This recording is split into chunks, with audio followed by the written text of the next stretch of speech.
ये कहानी है भारत के सबसे पहले क्रांतिकारी की। एक आदिवासी क्रांतिकारी जिसने साल 1857 की क्रांति से भी 70 बरस पहले अंग्रेजों को ललकारा था। एक बेखौफ आदिवासी शेर जिसने अपने तीर से एक अंग्रेज कलेक्टर को ही मार डाला। एक 20 साल का, महज 20 साल का आदिवासी हीरो जिसने अंग्रेजों के खजाने को अकाल पड़ने पर लूटा और लूटकर आम जनता के बीच बांट दिया। यह है भारत की आजादी का पहला आदिवासी नायक, पहला नायक जो ना अंग्रेजों के सामने कभी झुका, ना कभी उनसे डरा। नमस्कार और जोहार स्वीकार कीजिए। मैं हूं पुनीत कपूर और द अनकट स्टोरीज में आपका एक बार फिर स्वागत है। यह कहानी है तिलका मांझी की। तिलका मांझी जिन्होंने अंग्रेज हुकूमत को सबसे पहले, मंगल पांडे से भी पहले, अंग्रेज हुकूमत के खिलाफ जिन्होंने विद्रोह का बिगुल फूका था।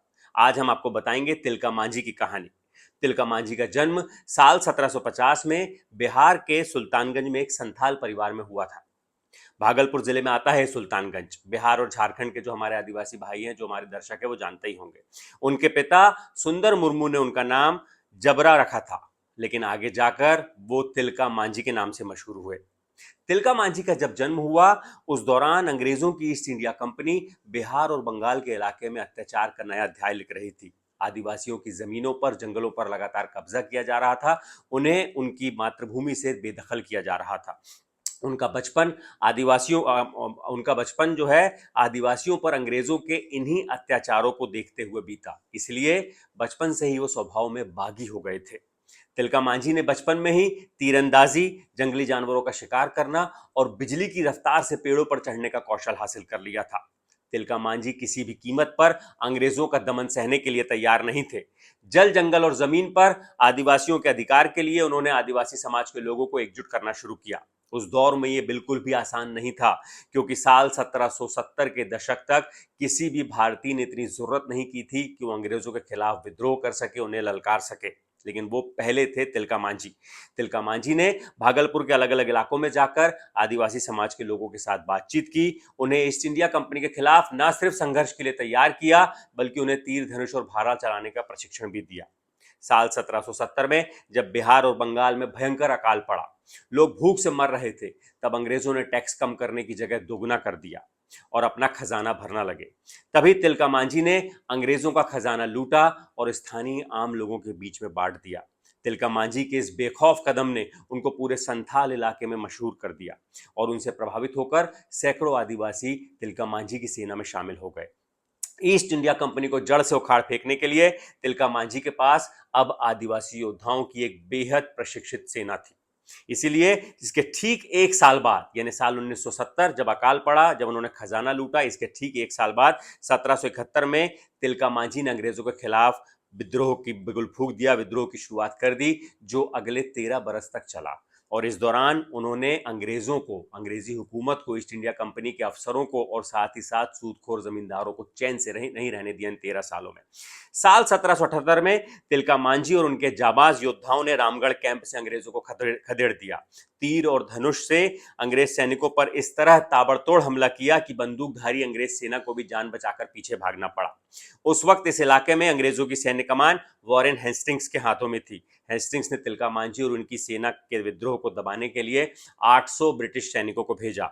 यह संघर्ष तकरीबन 2 साल चला, लेकिन गुरिल्ला युद्ध में माहिर तिलका मांझी और उनके आदिवासी योद्धा अंग्रेज सैनिकों उनके सामने टिक नहीं पाए और उन्हें अंग्रेजों के हाथ हर बार इन 2 सालों तक नाकाम ही लगी।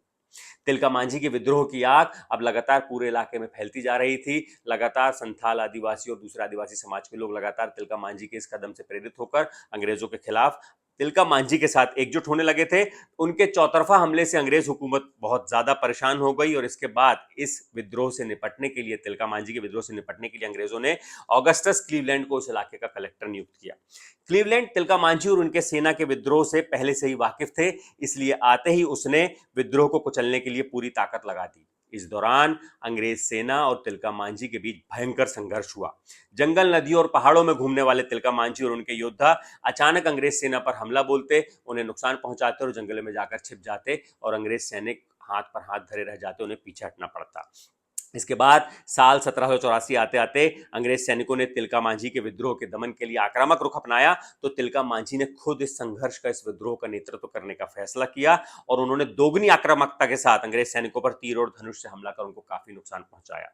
और इसके बाद आती है वो तारीख 13 जनवरी की साल 1784, जब तिलका मांझी और उनकी सेना ने भागलपुर में अंग्रेजों के कैंप पर हमला कर दिया। तिलका मांझी एक ताड़ के पेड़ पर चढ़े और अपने जहर बुझे तीर से उन्होंने निशाना सीधे घोड़े पर सवार कलेक्टर ऑगस्टस क्लीवलैंड पर लगाया। इस हमले में कलेक्टर क्लीवलैंड को अपनी जान से हाथ धोना पड़ा। अंग्रेज सैनिकों ने तिलका मांझी का पीछा किया, लेकिन मांझी उनके कहां हाथ आने वाले थे। इस खबर ने, क्लीवलैंड की हत्या की खबर ने लंदन तक हड़कंप मचा दिया, लंदन तक हुकूमत को हिला दिया। किसी ने भी नहीं सोचा था कि जंगलों में रहने वाला एक आम आदिवासी युवक इतनी हिम्मत कर सकता है कि एक अंग्रेज कलेक्टर को ही मार डाले। बौखलाई अंग्रेज सेना ने तिलका मांझी का पता लगाने के लिए पूरी ताकत लगा दी। अंग्रेजों ने तिलका मांझी को जिंदा या मुर्दा पकड़ने के लिए कमांडर आयर कूट को भेजा। आयरकूट ने आते ही स्थानीय आदिवासियों को धमकाया, यातना दी और लालच भी दिया और फिर आखिरकार ब्रिटिश कमांडर आयरकूट को तिलका मांझी के ठिकाने का पता चला। उसने सेना की टुकड़ी के साथ तुरंत हमला बोल दिया। उस दौरान तिलका मांझी और उनके साथी, जो क्रांतिवीर हैं, जो शूरवीर उनके साथी हैं, वो इस पूरे हमले की कामयाबी का जश्न नृत्य और गीतों के साथ मना रहे थे। अचानक हुए हमले का मुकाबला करते हुए तिलका मांझी के कई शूरवीर शहीद हो गए और बाकियों को बंदी बना लिया गया। हालांकि इस बार भी तिलका मांझी बच निकलने में कामयाब हुए। इसके बाद तिलका मांझी ने सुल्तानगंज के पहाड़ों को अपना ठिकाना बनाया और ईस्ट इंडिया कंपनी के खिलाफ अपना गुरिल्ला युद्ध जारी रखा। इसी दौरान अंग्रेज सैनिकों ने सुल्तानगंज की पहाड़ी को चारों तरफ से घेर लिया, आने जाने के रास्तों को पूरा ब्लॉक कर दिया, जिससे वहां रसद की सप्लाई भी मुमकिन नहीं हो पा रही थी। लगातार बढ़ते संकट के बाद तिलका मांझी ने एक बार फिर अंग्रेजों से आमने सामने की लड़ाई करने का फैसला लिया और अंग्रेज सैनिकों पर हमला बोल दिया। भीषण संघर्ष के बाद आई वो काली तारीख जब अंग्रेजों को कामयाबी मिली और भारत की आजादी की लड़ाई का सबसे पहला नायक, सबसे पहला क्रांतिकारी पकड़ लिया गया। अंग्रेजों ने तिलका मांझी को 4 घोड़ों से बांधा और घसीटते हुए भागलपुर तक लेकर आए। पूरे लहूलुहान हो चुके थे तिलका मांझी, लेकिन अभी भी उनके अंदर जान बाकी थी, उन्होंने अभी भी समर्पण नहीं किया। 13 जनवरी 1785 को भागलपुर में तिलका मांझी को बरगद के पेड़ पर फांसी की सजा दे दी गई और महज 35 साल की उम्र में एक तिलका मांझी अंग्रेजों के खिलाफ संघर्ष करते हुए शहीद हो गए। जिस साल तिलका मांझी शहीद हुए तब तक तो मंगल पांडे का जन्म भी नहीं हुआ था। तिलका मांझी को फांसी देने के बाद अंग्रेज हुकूमत को लगा कि इसके बाद कोई भी भारतीय उनके खिलाफ आवाज उठाने की जरूरत नहीं करेगा, लेकिन उन्हें कहां पता था कि बिहार और झारखंड के जंगलों से उठी चिंगारी, ये विद्रोह संग्राम एक दिन उनके पूरे साम्राज्य को उखाड़ फेंकेगा। तिलका मांझी महज एक नाम नहीं है, बल्कि वो प्रतीक है इतिहास की उस क्रांति का जिसे दबा दिया गया। इसलिए जब जब इस देश की आजादी के संग्रामों का, स्वतंत्रता संग्रामों का जिक्र होगा, तब तब सबसे पहला नाम तिलका मांझी का जरूर आएगा। अगर आप भी ये मानते हैं कि तिलका मांझी को वो मुकाम नहीं मिला, वो नाम नहीं मिला इतिहास में जिसके वो हकदार थे, तो इस कहानी को ज्यादा से ज्यादा लोगों तक शेयर कीजिए, ताकि इस देश के तमाम लोग जान सकें इस देश की आजादी की लड़ाई के पहले नायक के बारे में, पहले क्रांतिवीर के बारे में। अगर ये वीडियो आपको अच्छा लगे तो इसे लाइक कीजिएगा, अपने लोगों के बीच शेयर कीजिएगा, साथ ही साथ हमारे चैनल को सब्सक्राइब जरूर कीजिएगा। शुक्रिया।